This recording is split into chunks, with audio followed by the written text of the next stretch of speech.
The other day, I had a discussion with a friend about veganism, and I presented my arguments. I told him about some of the studies that I read and the ethical considerations of the topic. And at some point, he stopped me and he said, "Well, Kevin, you know much more in depth the topic than I do, so you are going to win this discussion anyway." And that really stuck with me, because if he admitted that I knew the topic much more than he did, why did he still hold such strong opinions on his position? And this shows that often discussions are not on fact alone. There is something else shaping our beliefs. My name is Kevin, and I have too many interests, not enough time, and a drive to understand the world better. On this channel, I talked a lot about the benefits of critical thinking and that we should develop this skill. But I never really stopped to try to define exactly what I mean by critical thinking. And it's such a buzzword. Everybody's saying that we need critical thinking, but it's very abstract and we don't have a clear, concrete example of what do we mean. Well, until now, because with this video, hopefully you will see exactly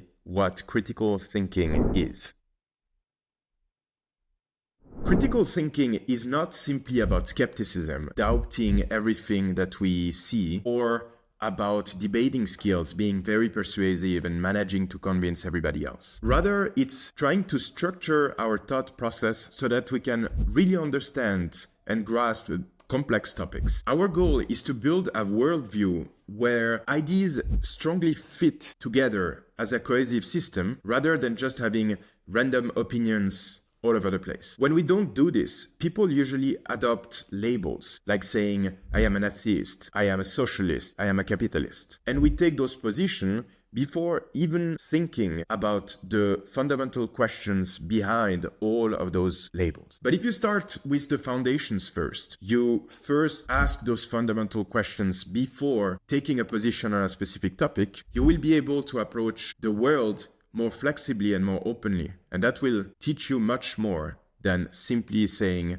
I am this kind of person. So what does the process to get there looks like? As a first step, we need to realize that we are all very different. We have all our own experiences, our own environment, our own intuition. And this is important because that's what makes us unique. So this should be your starting point. Based on what you currently believe, how do you feel about a specific topic? What, based on your own experience, is the right thing to do for this specific topic? But of course, we know that there are many obstacles that are preventing us from developing those true beliefs. I've made a video on heuristics and all of these things that I will also link in the description. And so that means that experience and intuition may not be the best guides for you to develop your own beliefs. And since you will by default try to simply find information that confirms your belief, the best strategy here is to find the best counter arguments possible to make sure that your ideas are really challenged. And so ask yourself, what would you say if you were the devil's advocate? And the last point is that you should take this opinion that you now have, that you reflected on and you found some evidence for it, you will bring it into your belief system. And there you need to see if it actually fits. If you find contradictions in your opinions and beliefs,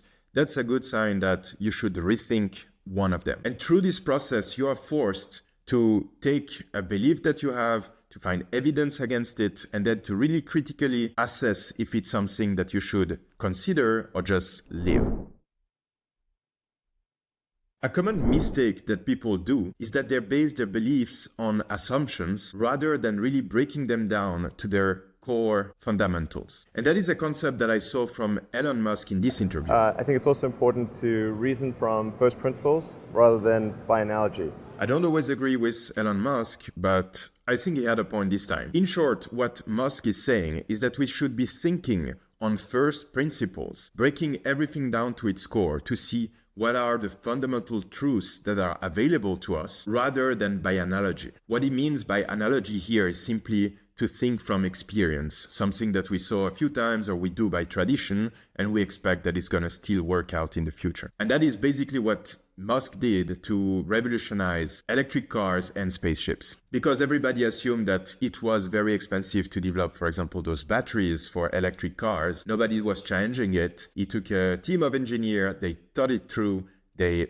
base their thinking on what is actually true at its base, removing the biases, and then manage to build that to a successful company. And we should be inspired to do the same, maybe not on business, but to develop our own beliefs. When we have questions about what is the right thing to do, or what is our position in politics, we should not simply take traditions reflecting by analogy. We should break it down to the fundamentals, answering these questions, and then take a stand on what we really believe.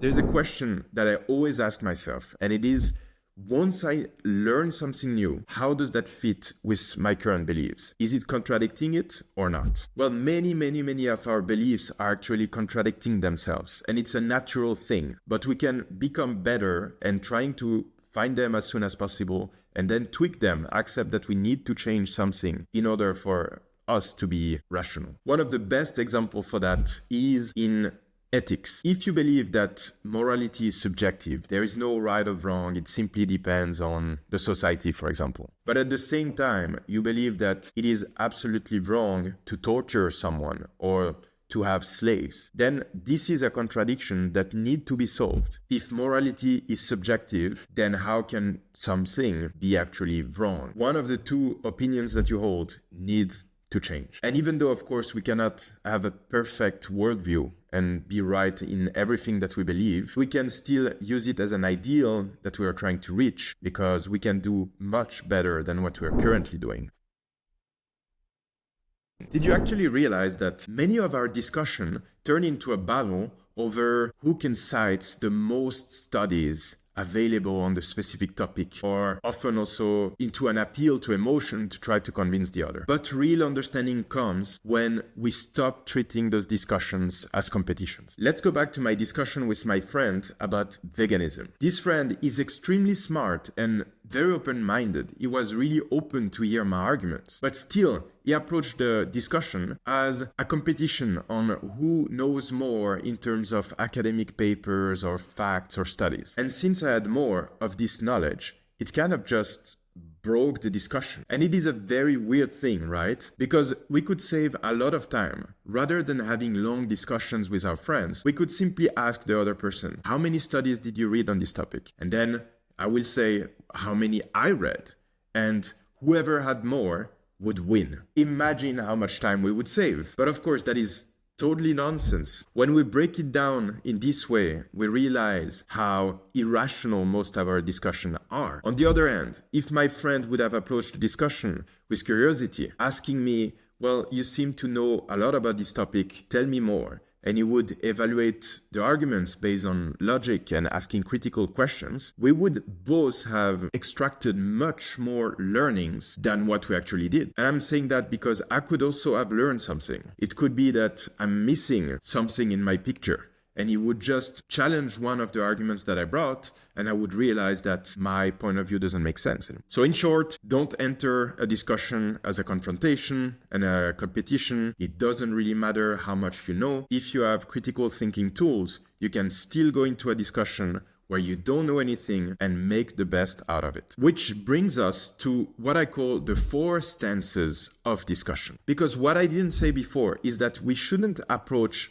all the discussions the same way. In the case of this discussion with my friend, I knew a lot. I had arguments that I could bring on the table. And sometimes I go into a discussion and I know nothing about it. So we need a little strategy to ensure that we can get the most out of discussions, whatever our current thinking is. Understanding these different stances makes you more effective in learning, in teaching, and also sometimes in convincing others. The first one is called the learning stance. And I think that's the one that we actually use the least, but that we should be using the most. This is what my friend should have done. If you don't know much about a topic, take a step back and simply ask questions. Realize that the best thing that could happen to you is that you could get more information and learn something. Instead of arguing, focus on understanding. And so approach with questions. I'm not really familiar with this. What makes you think that it is true? And then simply listen. And as Socrates did, follow up with new questions then. Try to a bit challenge the position of the other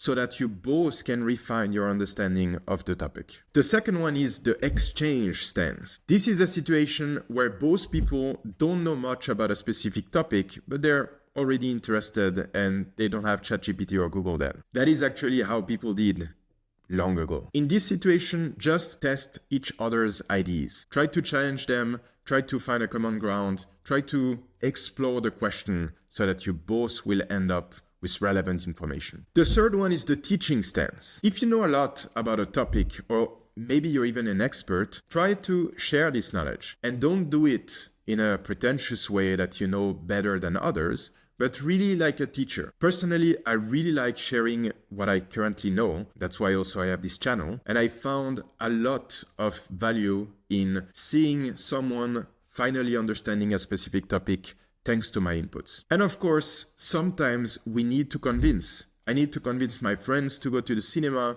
I need to convince my boss to give me a raise, and so on. And that is part of critical thinking. This is developing strong arguments and ideas to then communicate them effectively. So basically, every discussion that you're having is an opportunity for you to either learn, challenge, teach, or persuade someone. The key here is to understand which stance fits best for each specific conversation that you're having. And that is amazing because you can try it out today. When you go outside and you're having discussion, try to reflect on this, see which stance fits best, and hopefully get the best out of those conversations. To sum it up, critical thinking is not only about memorizing facts or winning arguments. It is about knowing how to think rather than simply what to think. It helps us to build a coherent worldview, which is aligned with reality, even when reality goes against our instinct. So the next time you encounter a new idea, don't simply ask, is it true? But rather, how do I know whether this is true or not? And this simple shift can change drastically how you think. But here is the tricky part. What happens when we start questioning everything we believe, but we don't have a reliable way to replace what we once believed? That is when things can go very bad. We will explore that in the next video. See you on the next one.